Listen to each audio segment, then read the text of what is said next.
Ladies and gentlemen, what I hold in my hand is the future of not only handheld gaming, but what I believe to be the future of Xbox. This is the ROG Xbox Ally X. And to be honest, that is one too many X's and one name for comfort. But is this really an Xbox handheld? Well, spoiler alert, no. However, is it a true generational leap over the original ROG Ally handhelds?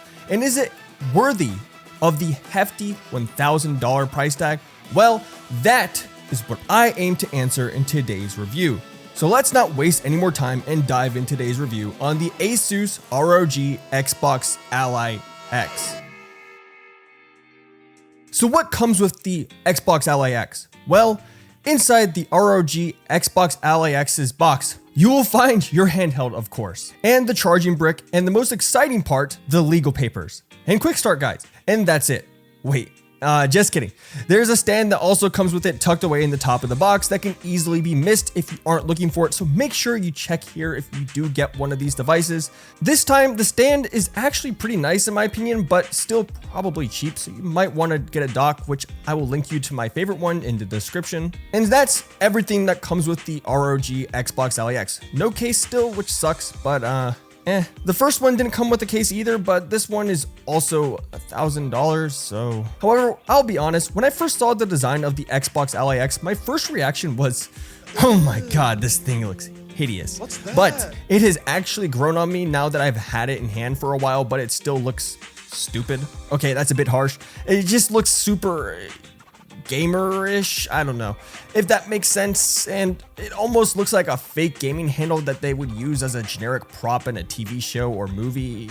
The weird design, however, actually does serve a great purpose. The handheld feels great in the hands. It's literally a whole entire tier above the previous gen ROG Ally in comfort, but it came with a few trade-offs like weight and how thick this thing is. I mean, seriously, this thing is a chunky boy. It looks unassuming at first, but when you look at it from an angle, you will see just how thick it really is. The thumbsticks are also high quality and aren't loose this time, which I prefer, but I believe they are not, unfortunately, Hall effect joysticks. The face buttons this time are a bit better than last gen as well, feeling more responsive. However, I did notice that the Y button on my ROG Ally Xbox or ROG Xbox Ally X, oh god, what the hell that is that name? The Y button did get a little stuck sometimes, I guess, a little sticky, I guess. So that's something to keep in mind. So the face buttons aren't perfect, but I do like them a bit better than the last gen ones. However, the D-pad is pretty much the same one that comes on the original ROG Ally X. Also, the haptics are decent. Not DualSense level necessarily, but we got rumble in the triggers this time to match the Xbox controller, so kudos to the Xbox influence here if you do like that feature. It has the same 1080p 120 Hz VRR IPS display from the previous generation. This is not a bad display at all. It just leaves me wishing for something better. You know, something more like an OLED display like on the Legion Go 2. Which I will be reviewing really soon. So make sure you subscribe to the channel if you are interested in seeing that. Also leave a like on the video if you haven't yet. Maybe someday we'll see an OLED display on an ROG handheld. But nonetheless, this is still a great display and an appropriate resolution and refresh rate for the power that comes inside of this device. The speakers, on the other hand, sound very loud and clear. Easily some of the best I have ever heard yet. Just have a listen here.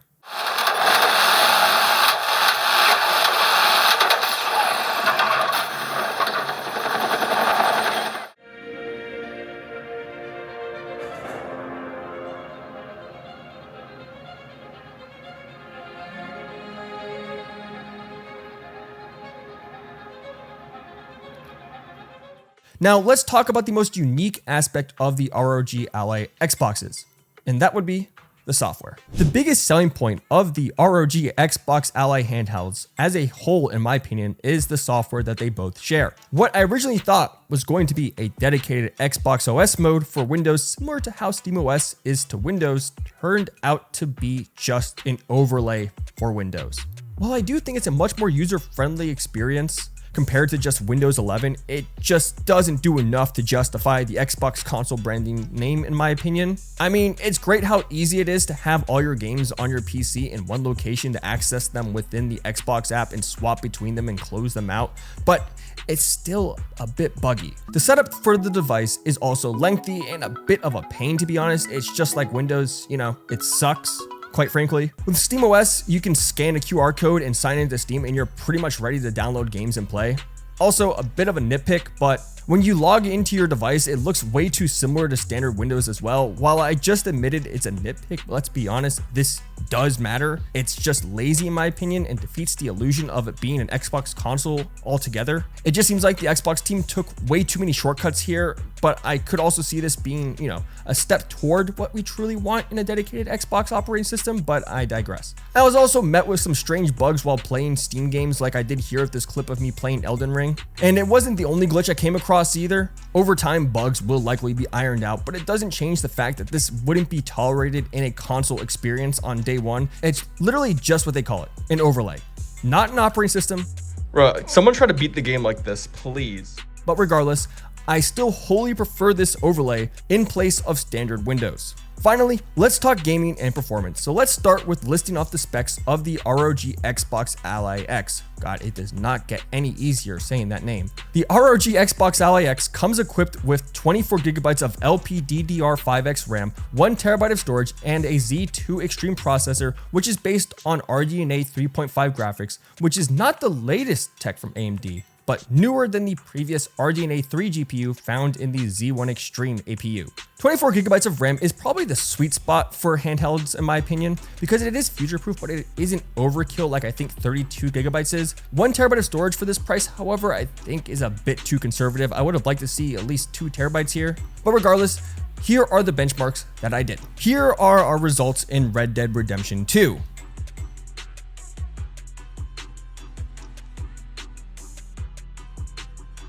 And now here are the benchmarks we got from Cyberpunk 2077.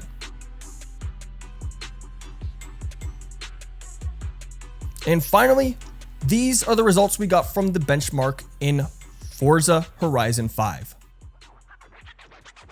So the Z2 Extreme is a powerful chip for an APU in a handheld, but it's still not going to get you close to matching the 1080p 120Hz output of the display in most of today's latest releases, at least on a consistent basis. Where the Z2 Extreme really shines, however, is at lower wattages, where it proves to not compromise much of the full powered gaming experience. So if you were hoping the Z2 Extreme would be a complete powerhouse, well, it will not meet your expectations. We are probably still another generation or two away from getting a chip that can really make use of this display in the latest games without draining the battery and overheating in a small chassis like this for a quote-unquote affordable price. Speaking of which, let's talk about value. The ROG Xbox Ally X is priced at $999.99 USD. That is not cheap, especially considering it's not substantially more powerful than the previous generation Z2 Extreme. At face value, this does not scream value. But if we look at the market as a whole now, well, frankly, it's priced about right where it should be compared to its competitors. But again, that doesn't make it right. It is still a very pricey device, especially considering it has the Xbox name tag to it, which in the consumer's mind used to scream value, considering that's what we expect from console hardware in general. But the price to power ratio is heavily skewed to the direction of price here.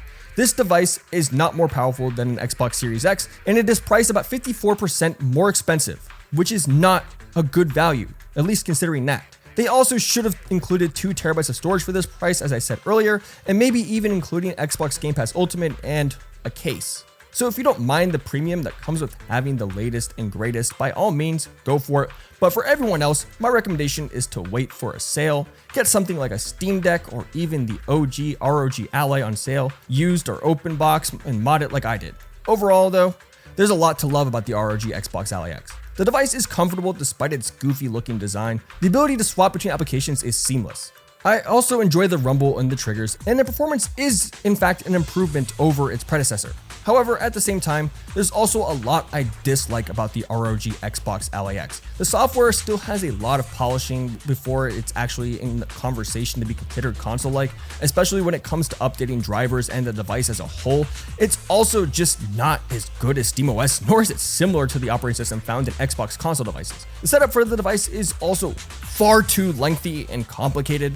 The device feels way too much like a Windows handheld as well. The fingerprint reader is still unreliable. I've been complaining about this for 2 years now, and they still have yet to fix it. RAM allocation should also be automatic here because I don't think casual consumers have any idea how much RAM they should be allocating.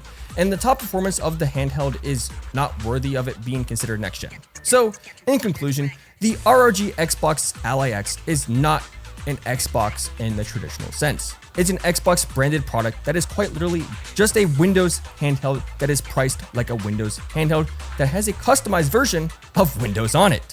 While the custom Xbox app overlay is an improvement over just standard Windows, it's just not enough to justify calling it an Xbox console. It's literally a half-assed version of what SteamOS already accomplishes, which in my opinion makes the Steam Deck more of a gaming console than the ROG Xbox Ally X could ever dream of being. So overall, the ROG Xbox Ally X is an Xbox if you consider a device that plays Xbox games as an Xbox. So while the ROG Xbox Ally X is not even close to being an Xbox console, it is still a really cool device, but not worth the $1,000 price tag. So if you found this video informative, leave a like and subscribe for more handheld reviews and tech related videos. Also, you might as well hit that little bell to be the first to know when my next video comes out. This has been Killer Cam. Thanks for watching and see you in the next one. Peace.